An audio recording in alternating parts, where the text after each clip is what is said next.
Hello there, this is Out Motorsports. My name is Jake and this is the 2021 Toyota Land Cruiser Heritage Edition.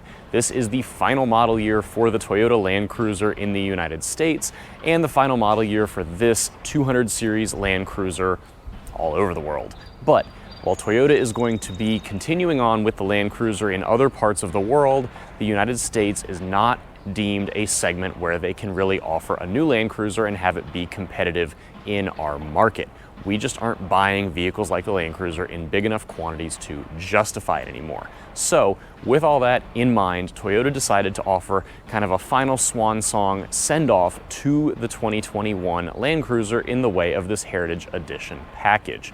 Every Heritage Edition comes with some unique badging around the rear, a unique grille up front, these really neat bronze BBS wheels, and a Yakima roof rack. So with all of that said, everyone knows that the Land Cruiser in every iteration is really good off-road, but what a lot of people don't know is they're rated to tow quite a bit of weight. And for many of us who are looking to tow a trailer to the racetrack, whether it's an open trailer or a smaller enclosed, we were looking to find out just how well this Land Cruiser did with a trailer hooked up to the hitch. Now, I just got back from a 550-mile round-trip journey to Virginia International Raceway and back with this Land Cruiser as my tow vehicle. So we're going to talk about how it was both as a paddock support rig, as a daily driver, and as a tow vehicle for my 20-foot aluminum enclosed trailer. Now, like I said, the Toyota Land Cruiser is not necessarily the newest vehicle in the world. This is the final model year of the 200 series, which actually came out for the 2008 model year. This is a pretty old truck underneath. That said, Toyota did do some updates over the model years, and really the last big one came for 2016, and then obviously for 2020 last year, they added the Heritage Edition that you see here. It's also important to keep in mind that if you would like a little more luxury, a little different styling, you can buy a 200 series Land Cruiser just like this from your Lexus dealer in the form of the 2021 Lexus LX570. The Lexus is also going away for 2022, and we were able to get our hands on a 2021 LX570 for a full towing test at the end of last year. If you're looking to check that out, because there are some differences to the Lexus compared to the Toyota, especially when it comes to towing, click right up here or in the description below. And the 2021 Land Cruisers are all going to have the same drivetrain. This is Toyota's 5.7 liter V8, which you can find in other Toyota products like the Sequoia, the Tundra, and as I mentioned, that Lexus LX570. In 2021 Land Cruiser form, it makes 381 horsepower and 401 pound-feet of torque. And that torque peak starts right around 2,200 RPMs. It's not the torquiest engine down low, like right off idle, but you don't have to rev it super high to get into that fatter torque peak of about 400 pound-feet. Every 2021 Land Cruiser puts all that power and torque to the wheels through a standard 8-speed automatic transmission. Every Land Cruiser has full-time 4-wheel drive. So once all the power gets down to the wheels, it's important to talk about tow capacity. Every 2021 Land Cruiser Heritage Edition is rated to pull 8,100 pounds. That is a large number, and it is actually 1,100 pounds higher than what you would get if you bought the sister vehicle, the Lexus LX570. The reason for that is by and large down to the suspension, because that is one big difference between the Land Cruiser and the LX570. The Land Cruiser uses a traditional suspension, which is to say coil springs and traditional shock absorbers or struts, whatever you want to call them. That's the typical suspension setup that you're getting here. It is all fixed ride height.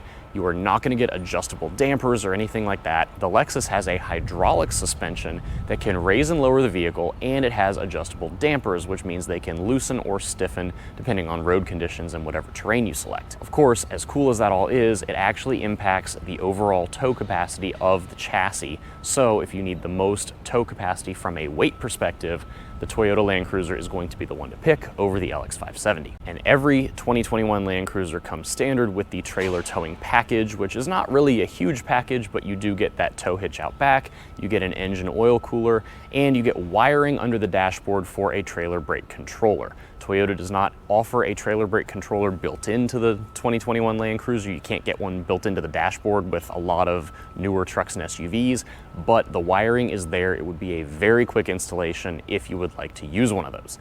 Now, because this is not my vehicle, I didn't want to crawl under the dash, deal with any wiring, and set anything up, so I actually used a Takonsha Prodigy RF. That is a trailer brake controller that is completely wireless, so it goes in between the tow vehicle's trailer wiring here out back at the 7-pin connector, and then you plug your trailer into the Prodigy itself and use a wireless remote control to control how much braking you need. Now, one other important item to note when we're talking about towing and tow capacity is payload. So let's take a look at the door jamb sticker of the 2021 Land Cruiser Heritage Edition, because all this tow capacity is meaningless if you can't have payload in the vehicle, and that includes your tongue weight on the hitch.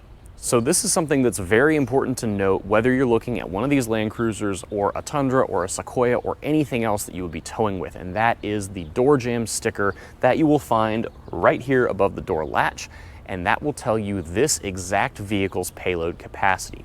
When Toyota and all these manufacturers say, oh, this model can tow up to X pounds of weight, that is in a very specific configuration. In the case of pickup trucks in particular, it's often in the short cab, long bed, 2-wheel drive, minimal options sort of trim. So what that means is if you end up with a top trim truck with a lot of options, you may actually have a significantly reduced payload and thus tow capacity, less than you would think is actually possible.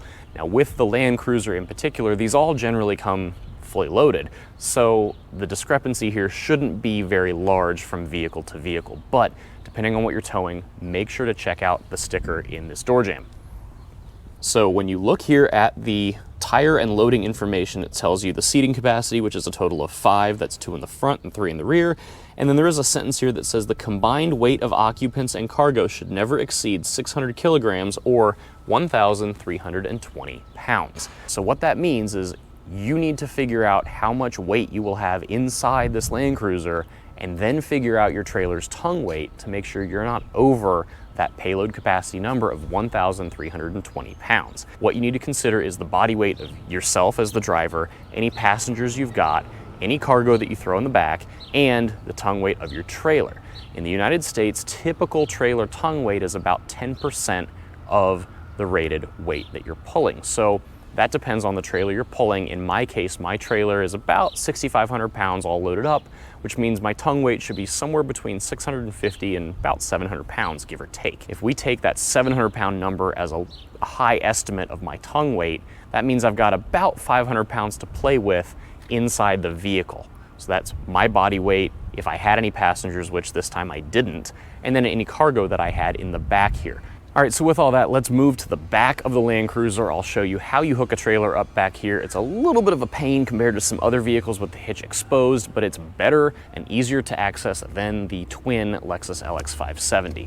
All right, so looking at the rear of this 2021 Land Cruiser, you don't see the hitch exposed. And this is kind of a common thing now with a lot of the larger SUVs for the sake of aesthetics. A lot of manufacturers realize that owners are not going to be towing with these every single day. It's more of an occasional thing, whether it's, a weekend or two per month, or even more infrequently than that. Unlike some competitors, I'm thinking of the Ford Expedition as the most recent one that I've driven that also had these panels. You do need some sort of tool to remove these, as there is a push-in fastener underneath. Now, on the plus side, Toyota does include a bit of a toolkit beyond just the typical tire changing tools that is in the hatch of the Land Cruiser. This is a 2-piece tailgate clamshell design, so it's in the bottom piece of this clamshell. And one of the things they do include is a screwdriver with a flathead tip and a Phillips head tip. So you can use the flathead to get under here. In the cases where you probably don't want to lay on the ground, this is how you're going to be doing it. You'll do it by feel. You pull this big pin out. This is one of those where you pull the inner piece out and it loosens. As soon as you push this in, it will click shut and tighten. And then you just grab onto the bottom of the panel here and pull it out and up and off. And here's the hitch. Not the easiest thing to do, it's also not the hardest thing to do. So like I said, if you're gonna only be towing a few times, a month or a year, this is really not the end of the world. You do have the hitch. You need to be careful about the pin that you put in to secure your hitch ball, because some of them, especially if you have a locking piece to hold the pin in, it's a very, very tight fit. Mine fit, but it was only gonna fit one way. Now also looking back here, you do have the spots, the eyes to hook your trailer's safety chains. Unlike some competitors' vehicles that I've driven lately, these are large enough for trailers that would weigh up to this 8,100 pound towing capacity. So these are nice and easy to access. And even when you've got the pin in place here, you've got plenty of room to put your chains and your braking breakaway wire. Now, one final thing that you will not notice right here is the wiring connection for your trailer.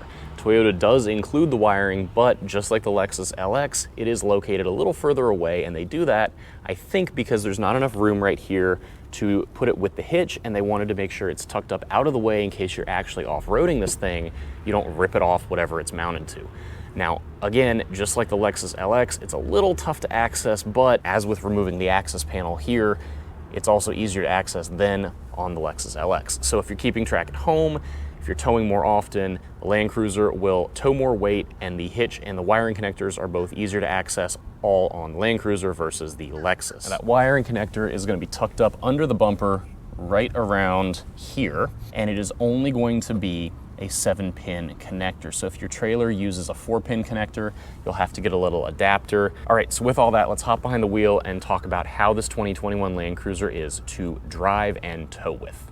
All right, so driving the 2021 Land Cruiser Heritage Edition. First thing to note, like I said, the suspension in here is different from that of the Lexus LX570.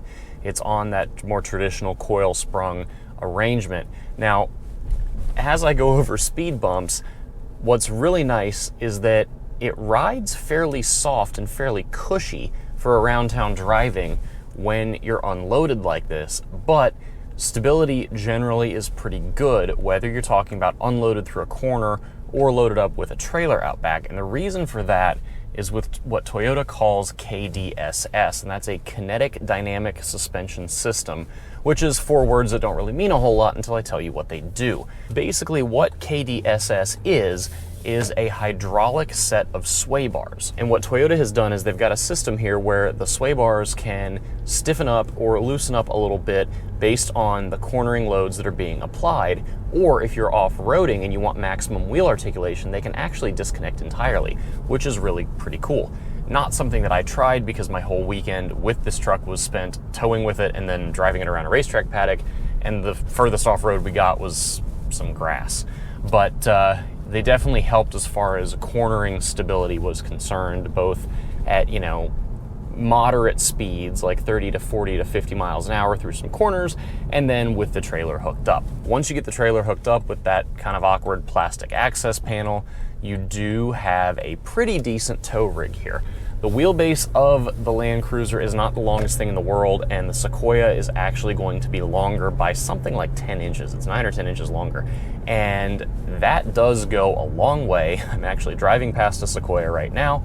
It does go a long way in trailer stability, especially if you have an enclosed trailer hooked up, because every enclosed trailer is really going to be that kind of sail in the wind that is really susceptible to both wind caused by the weather patterns and also that wind wake effect that you get when you are passing or being passed by something like a semi-truck or a big flatbed truck. Now, I drove my trailer about 120 miles unloaded in each direction, and that was about 3,000 pounds worth of trailer and things.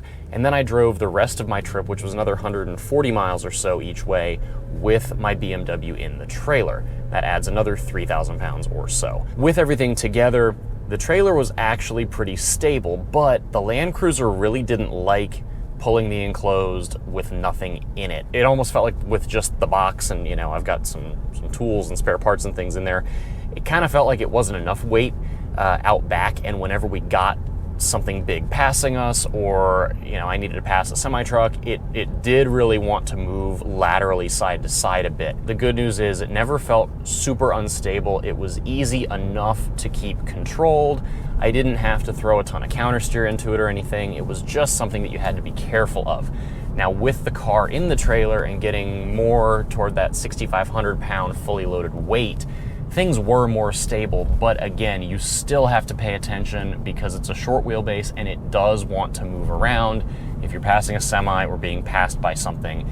The interesting thing I noticed is that semi-trucks and box trucks had less of an effect on this setup than something like an 18-wheeler with a flat bed on the back, not a full box. So it's just an interesting effect. Clearly, the wind wake that is caused by those flatbed, long bed trailers compared to a full 18-wheeler enclosed box is different, and the chassis responds differently to both of those things. Of course, beyond the suspension setup and the stability here, the other thing that's really important to talk about is the power from this 5.7 liter V8. Like I said, 381 horsepower, 400-ish pound-feet of torque, and that's all fine and good, but we really need to talk about the transmission. Toyota does not include a dedicated tow or haul mode with this 8-speed in the Land Cruiser, and I'm not quite sure if it's the gearing itself or the programming, but I had a really tough time with this engine and transmission combo in my trailer. It just wasn't that great. The problem was the transmission felt like it really wanted to early upshift out of first, and then second gear was really, really long. So leaving a stoplight with the trailer, there's a lot of weight to pull, and it would get out of first really quickly, and then you just had this long second gear with a naturally aspirated V8 that makes all of its torque, you know, and power kind of higher up in the rev range. So you either had to just keep your foot completely matted, or you had to put the transmission in sport mode and shift it manually by yourself. In that case, you could hold first gear a little bit longer, and that was okay. Trying to keep up in traffic at like higher city speeds was a little bit of a challenge. You really had to either shift it yourself or keep your foot down pretty hard, because driving casually with the trailer hooked up, you caught the transmission and the engine in these kind of flat spots of power delivery, and you really couldn't accelerate with much gusto at all. And I've driven other vehicles that have similar power and torque figures, and they can do a better job of it. So I think it's a mix of the transmission programming and the actual gearing itself as far as how short or tall various gears are. It's also worth mentioning there are two buttons here on the center console below the shifter. There is ECT power and ECT second. Those both control the transmission and engine power mapping and power delivery, and I left it in ECT power the whole time. It didn't really make much difference. Leaving it in sport mode didn't really make much difference. Just kind of an awkward engine and transmission pairing for whatever reason. And with power and torque and transmissions also comes fuel economy. I'm gonna complain about fuel economy, but what you need to understand is I'm actually complaining about the fuel tank size. I averaged about 9.2 miles a gallon pulling my trailer. That is not great. I will wholly admit that is not great. However, with every other naturally aspirated V8 truck that I've pulled that trailer with, I also get 9 to 10 miles a gallon. So the Land Cruiser was not off on the fuel economy itself.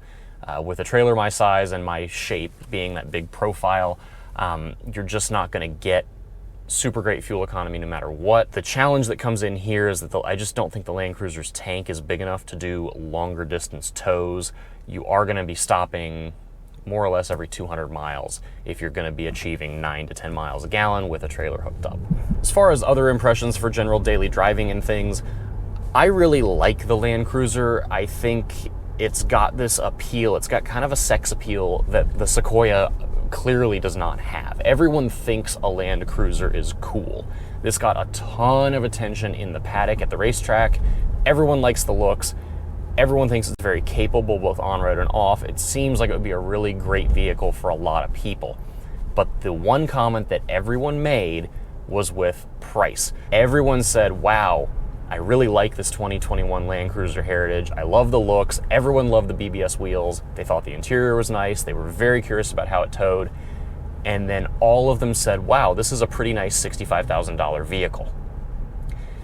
And the problem with that is the MSRP of this Toyota Land Cruiser Heritage Edition is $89,000 and change. If you want a pretty nice $65,000 Toyota SUV that can tow a lot of weight, they'll sell you a Sequoia, which is similarly kind of dated, similarly lacking some modern amenities, but has Apple CarPlay and Android Auto, at least as a step, closer toward feeling 100% modern. And I'm with everyone else. I really like the Land Cruiser, but I just can't get past the price. And it's cheaper than the Lexus LX570, which is in the low 90s, but both of them are really expensive. And the problem here is that Toyota is selling this as a luxury vehicle, but with luxury being durability. you know, it's really wonderful that they're trying to sell this vehicle, which is sold all over the world, as something where you're paying a little bit more going into it, but everything in the vehicle is designed to last, you know, twice as long as anything else that you can buy new today. That's really, really great, but I think the problem is most American consumers don't care. There is an appeal here. These are used as military vehicles and considered very rugged and durable and go anywhere in a lot of parts of the world. But unfortunately, the United States is not that market. And if we were, everyone who's bummed about this thing going away after 2021 would have bought one by now and supported the sales figures. Toyota only sells a few thousand of these per year, and that's kind of how it's been for the last handful of years. So if you want one, they're still out there. They're at dealerships. Go take a look. But, you know, if you wanted one, there was a lot of time to purchase one, and most people didn't. They either bought a Sequoia, they bought a competing brand, or they bought nothing at all. All right, and that's it for this review of the 2021 Toyota Land Cruiser Heritage Edition and how it tows. Thank you so much for coming along on today's review. And as always, if you like what we're up to, please subscribe to the channel, like this video, and make sure to turn on that bell so you don't miss everything that's coming up next. We have a lot more coming, so you really don't want to miss out on anything. And if you're looking to follow us elsewhere, we can be found on Facebook and Instagram at @OutMotorsports and at our website, outmotorsports.com. We have a whole membership community over there. So if you're looking to connect with other LGBT+ motorsports enthusiasts and automotive enthusiasts, please head on over there and join us. We'd love to have you. In the meantime, please stay safe, be well, and we'll see you again soon.